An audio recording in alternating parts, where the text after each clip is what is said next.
ಶ್ರೀಕೃಷ್ಣಾಯ ನಮಃ. ವಸುದೇವಸುತಂ ದೇವಂ ಕಂಸಚಾಣೂರಮರ್ದನಂ ದೇವಕೀ ಪರಮಾನಂದಂ ಕೃಷ್ಣಂ ವಂದೇ ಜಗದ್ಗುರುಂ. ಬ್ರಹ್ಮಸ್ಥಾನ ಸರೋಜ ಮಧ್ಯವಿಲಸಚ್ಛೀತಾಂಶು ಪೀಠಸ್ಥಿತಂ ಸ್ಫೂರ್ಜತ್ಸೂರ್ಯರುಚಿಂ ವರಾಭಯಕರಂ ಕರ್ಪೂರಕುಂದೋಜ್ವಲಂ ಶ್ವೇತಸ್ರಗ್ವಸನಾನುಲೇಪನಯುತಂ ವಿದ್ಯುದ್ರುಚಾ ಕಾಂತಯ ಸಂಶ್ಲಿಷ್ಟಾರ್ಧತನುಂ ಪ್ರಸನ್ನವದನಂ ವಂದೇ ಗುರುಂ ಸಾದರಂ. ಶ್ರೀ ಗುರುಭ್ಯೋ ನಮಃ. ಲಂಬೋದರಂ ಪರಮಸುಂದರಮೇಕದಂತಂ ರಕ್ತಾಂಬರಂ ತ್ರಿನಯನಂ ಪರಮಂ ಪವಿತ್ರಂ ಉದ್ಯದ್ದಿವಾಕರಕರೋಜ್ವಲಕಾಯಕಾಂತಂ ವಿಘ್ನೇಶ್ವರಂ ಸಕಲವಿಘ್ನಹರಂ ನಮಾಮಿ. ತ್ವಾಂ ದೇವ ವಿಘ್ನದಲನೇತಿ ಚ ಸುಂದರೇತಿ ಭಕ್ತಿಪ್ರಿಯೇತಿ ಸುಖದೇತಿ ಫಲಪ್ರದೇತಿ ವಿದ್ಯಾಪ್ರದೇತ್ಯಗಹರೇತಿ ಚ ಯೇ ಸ್ತುವಂತಿ ತೇಭ್ಯೋ ಗಣೇಶವರದೋ ಭವ ನಿತ್ಯಮೇವ. ಶ್ರೀ ಮಹಾಗಣಪತಯೇ ನಮಃ. ಯಾ ಕುಂದೇಂದು ತುಷಾರಹಾರಧವಳ ಯಾ ಶುಭ್ರವಸ್ತ್ರಾವೃತ ಯಾ ವೀಣಾ ವರದಂಡಮಂಡಿತಕರ ಯಾ ಶ್ವೇತಪದ್ಮಾಸನ ಯಾ ಬ್ರಹ್ಮಾಚ್ಯುತ ಶಂಕರ ಪ್ರಭೃತಿಭಿಃ ದೇವೈಃ ಸದಾ ವಂದಿತಾ ಸಾ ಮಾಂ ಪಾತು ಸರಸ್ವತೀ ಭಗವತಿ ನಿಶ್ಶೇಷಜಾಡ್ಯಾಪಃ. ಶ್ರೀ ಸರಸ್ವತ್ಯೇ ನಮಃ. ವೇದಾರ್ಥತತ್ವವಿಶದೀಕರಣೇನ ಪುಂಸಾಂ ಉಚ್ಚೈರ್ಗತಿಂ ಜಗತಿ ಯೋ ದಯಾಯ ವಿಧಾತುಂ ರಮ್ಯಾಂ ಪುರಾಣಪದವೀಂ ಪ್ರಣಿನಾಯ ತಸ್ಮೈ ಲೋಕೇಶವೈಭವಪುಷೇ ಋಷಯೇ ನಮಸ್ತಾತ್. ತಸ್ಮೈ ವ್ಯಾಸಾಯ ಮುನಯೇ ಸರ್ವಜ್ಞಾಯ ಮಹರ್ಷಯೇ ಪರಾಶರ್ಯಾಯ ಶಾಂತಾಯ ನಮೋ ನಾರಾಯಣಾತ್ಮನೆ. ಶ್ರೀ ವ್ಯಾಸಾಯ ನಮಃ. ನಾರಾಯಣಂ ನಮಸ್ಕೃತ್ಯ ನರಂ ಚೈವ ನರೋತ್ತಮಂ ದೇವೀಂ ಸರಸ್ವತೀಂ ವ್ಯಾಸಂ ತತೋ ಜಯಮುದೀರಯೇತ್. ಕನಕರುಚಿದುಕೂಲಃ ಕುಂಡಲೋಲ್ಲಾಸಿಗಲ್ಲಃ ಶಮಿತಭುವನಭಾರಃ ಕೋಪಿ ಲೀಲಾವತಾರಃ ತ್ರಿಭುವನಸುಖಕಾರಿ ಶೇಷಶಾಯೀ ಮುಕುಂದೋ ಪರಿಕಲಿತರಮಾಂಗೋ ಮಂಗಲಂ ನಸ್ತನೋತು. ನಮಾಮಿ ಗೋವಿಂದ ಪದಾರವಿಂದಂ ಸದೇಂದಿರಾನಂದನಮುತ್ತಮಾಡ್ಯಂ ಜಗಜ್ಜನಾನಾಂ ಹೃದಯ ಸನ್ನಿವಿಷ್ಟಂ ಮಹಾಜನೈಕಾಯನಮುತ್ತಮೋತ್ತಮಂ. ನಮಸ್ತೆ ಚಕ್ರಹಸ್ತಾಯ ಶಾರ್ङ्ಗಹಸ್ತಾಯ ತೇ ನಮಃ. ನಂದಹಸ್ತಾಯ ತೇ ವಿಷ್ಣೋ ಶಂಖಹಸ್ತಾಯ ತೇ ನಮಃ. ಓಂ ನಮೋ ವಾಸುದೇವಾಯ ನಮಃ ಸಂಕರ್ಷಣಾಯ ಚ ಪ್ರದ್ಯುಮ್ನಾಯ ನಮಸ್ತುಭ್ಯಂ ಅನಿರುದ್ಧಾಯ ತೇ ನಮಃ. ಪಾತಾಲಾದುತ್ಪತಿಷ್ಣೋರ್ಮಕರವಸತಯೋ ಯಸ್ಯ ಪುಚ್ಛಾಭಿಘಾತ ದೂರ್ಧ್ವಂ ಬ್ರಹ್ಮಾಂಡಖಂಡ ವ್ಯತಿಕರವಿಹಿತ ವ್ಯತ್ಯಯೇ ನಾಪತಂತಿ ವಿಷ್ಣೋರ್ಮತ್ಸ್ಯಾವತಾರೇ ಸಕಲವಸುಮತಿ ಮಂಡಲಂ ವ್ಯಶ್ನುವಾನಃ ತಸ್ಯಾಸ್ಯೋದೀರಿತಾನಾಂ ಧ್ವನಿರಪಹರತಾದಶ್ರಿಯಂ ವ ಶ್ರುತೀನಾಂ. ಶ್ರೀ ಮತ್ಸ್ಯರೂಪಿ ಪರಮಾತ್ಮನೇ ನಮಃ. ಪ್ರಿಯ ಬಾಂಧವರೇ, ನಮ್ಮ ಈ ಶ್ರೀ ಲಾಲೀಕೃಷ್ಣ ಚಾನಲ್ಗೆ ಸ್ವಾಗತ.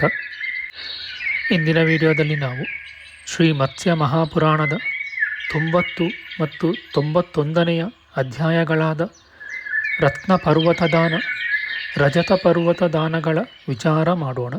ಶ್ರೀಕೃಷ್ಣಾಯ ನಮಃ. ಈಶ್ವರನು ಹೇಳುತ್ತಾನೆ, ತರುವಾಯ ಅತಿ ಶ್ರೇಷ್ಠವೆನಿಸಿದ ರತ್ನ ಪರ್ವತದ ದಾನ ವಿಧಾನವನ್ನು ಹೇಳುವೆನು. 1,000 ಮುತ್ತುಗಳಿಂದಾದ ಪರ್ವತವು ಉತ್ತಮವೆನಿಸುವುದು. 500 ಮುತ್ತುಗಳಿಂದಾದುದಕ್ಕೆ ಮಧ್ಯಮವೆಂದು, 300 ಮುತ್ತುಗಳಿಂದಾದುದಕ್ಕೆ ಅಧಮವೆಂದೂ ಹೆಸರು. ಸುತ್ತಲಿನ ಉಪಪರ್ವತಗಳು ಇದರ ಕಾಲುಪಾಲು ಅಳತೆಯವುಗಳು ಆಗಿರಬೇಕು. ಪೂರ್ವ ದಿಕ್ಕಿನಲ್ಲಿ ವಜ್ರಗಳಿಂದಲೂ ಗೋಮೇಧಕಗಳಿಂದಲೂ ವಿಷ್ಕಂಭ ಪರ್ವತವನ್ನು ರಚಿಸಬೇಕು. ದಕ್ಷಿಣದಲ್ಲಿ ಇಂದ್ರನೀಲ ಮತ್ತು ಪದ್ಮರಾಗ ರತ್ನಗಳಿಂದ ಗಂಧಮಾದನ ಪರ್ವತವನ್ನೆಸಗಬೇಕು. ವೈಡೂರ್ಯಗಳಿಂದಲೂ ಹವಳಗಳಿಂದಲೂ ಮಿಶ್ರವಾದ ನಿರ್ಮಲ ಪರ್ವತವನ್ನು ಪಶ್ಚಿಮ ದಿಕ್ಕಿನಲ್ಲೂ, ಸುವರ್ಣ ಮಿಶ್ರವಾದ ಪುಷ್ಪರಾಗಗಳಿಂದ ಮತ್ತೊಂದು ಪರ್ವತವನ್ನು ಉತ್ತರ ದಿಕ್ಕಿನಲ್ಲೂ ವಿರಚಿಸಬೇಕು. ಧಾನ್ಯ ಪರ್ವತದಂತೆಯೇ ಎಲ್ಲವನ್ನೂ ರಚಿಸಿ ಅಲ್ಲಿನಂತೆಯೇ ಆವಾಹನವನ್ನು ಮಾಡಬೇಕು. ವೃಕ್ಷಗಳು, ದೇವತೆಗಳು ಸುವರ್ಣಮಯವಾಗಿರಬೇಕು.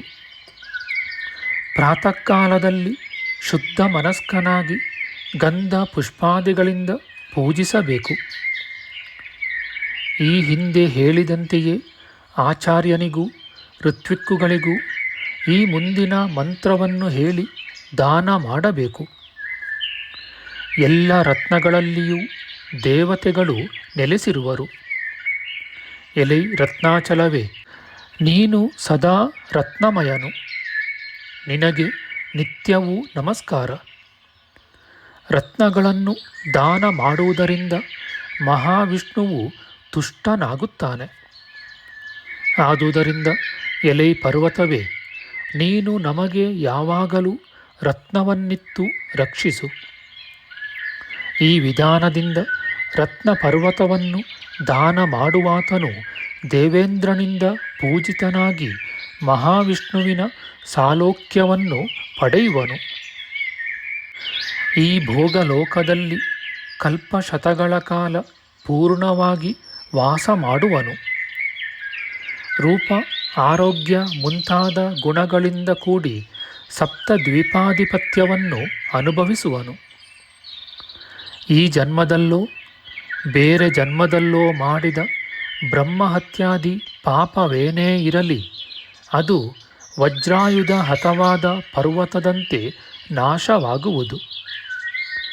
ಇತಿ ಶ್ರೀ ಮಾತ್ಸ್ಯೆ ಮಹಾಪುರಾಣೆ ರತ್ನಾಚಲಕೀರ್ತನಂ ನಾಮ 90ತಮೋಧ್ಯಾಯಃ. ಅಥ 91ತಮೋಧ್ಯಾಯಃ. ಈಶ್ವರನು ಹೇಳುತ್ತಾನೆ, ಇನ್ನು ಮುಂದೆ ಬೆಳ್ಳಿಯ ಬೆಟ್ಟದ ದಾನ ವಿಧಾನವನ್ನು ಹೇಳುವೆನು. ಈ ದಾನದಿಂದ ಮಾನವನು ಅತಿ ಶ್ರೇಷ್ಠವಾದ ಚಂದ್ರಲೋಕವನ್ನು ಸೇರುವನು. 10,000 ಫಲ ಪ್ರಮಾಣದ ಬೆಳ್ಳಿಯಿಂದಾದ ಬೆಟ್ಟವು ಉತ್ತಮ, 5,000ದಿಂದಾದರೆ ಮಧ್ಯಮ, ಅದರಲ್ಲಿ ಅರ್ಧ ತೂಕದಿಂದ ಆಗಿದ್ದರೆ ಅಧಮವೆನಿಸುವುದು. ಎಷ್ಟೇ ಅಶಕ್ತನಾಗಿರಲಿ 20 ಫಲಗಳಿಗೆ ಕಡಿಮೆ ಇಲ್ಲದಂತೆ ತನ್ನ ಯೋಗ್ಯತೆಗನುಸಾರವಾಗಿ ಪರ್ವತವನ್ನು ರಚಿಸಬೇಕು. ಧಾನ್ಯ ಪರ್ವತದ ವಿಧಾನದಂತೆಯೇ ಈ ತೂಕದ 4/1 ಪಾಲಿನಿಂದ ಉಪಪರ್ವತಗಳನ್ನು ಕಲ್ಪಿಸಬೇಕು. ಈ ಪೂರ್ವದಲ್ಲಿ ಹೇಳಿದಂತೆಯೇ ಮಂದಾರಾದಿ ವೃಕ್ಷಗಳನ್ನು, ಅಷ್ಟದಿಕ್ಪಾಲಕರನ್ನು ಬೆಳ್ಳಿಯಿಂದ ನಿರ್ಮಿಸಿ ಆಯಾ ಸ್ಥಳದಲ್ಲಿ ನಿವೇಶ ಮಾಡಬೇಕು.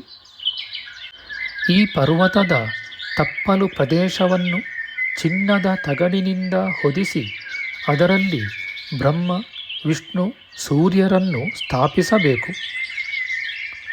ಮಿಕ್ಕ ಪರ್ವತಗಳಲ್ಲಿ ಯಾವುದನ್ನು ಬೆಳ್ಳಿಯಿಂದ ವಿರಚಿಸಬೇಕೋ ಅದೆಲ್ಲವೂ ಅಲ್ಲಿ ಬಂಗಾರದಿಂದ ಆಗಿರುವುದು.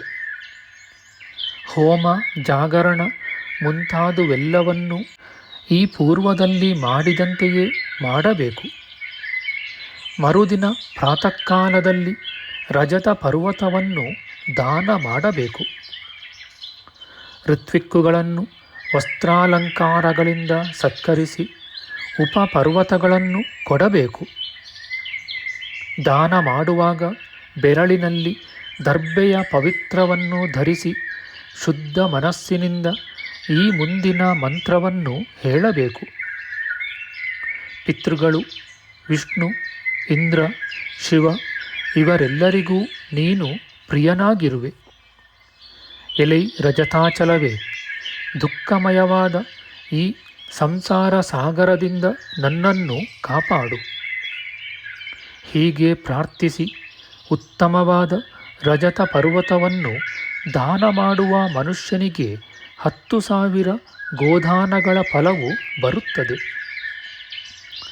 ಜ್ಞಾನಿಯಾದ ಆತನು ಚಂದ್ರಲೋಕದಲ್ಲಿ ಗಂಧರ್ವರು, ಕಿನ್ನರರು ಮತ್ತು ಅಪ್ಸರ ಸ್ತ್ರೀಯರಿಂದ ಮನ್ನಣೆಯನ್ನು ಪಡೆಯುತ್ತಾ ಪಂಚಮಹಾಭೂತಗಳು ಮೂಲ ಪ್ರಕೃತಿಯಲ್ಲಿ ವಿಲೀನವಾಗುವವರೆಗೆ ಎಂದರೆ ಮಹಾಪ್ರಳಯದವರೆಗೆ ಸುಖಿಸುವನು.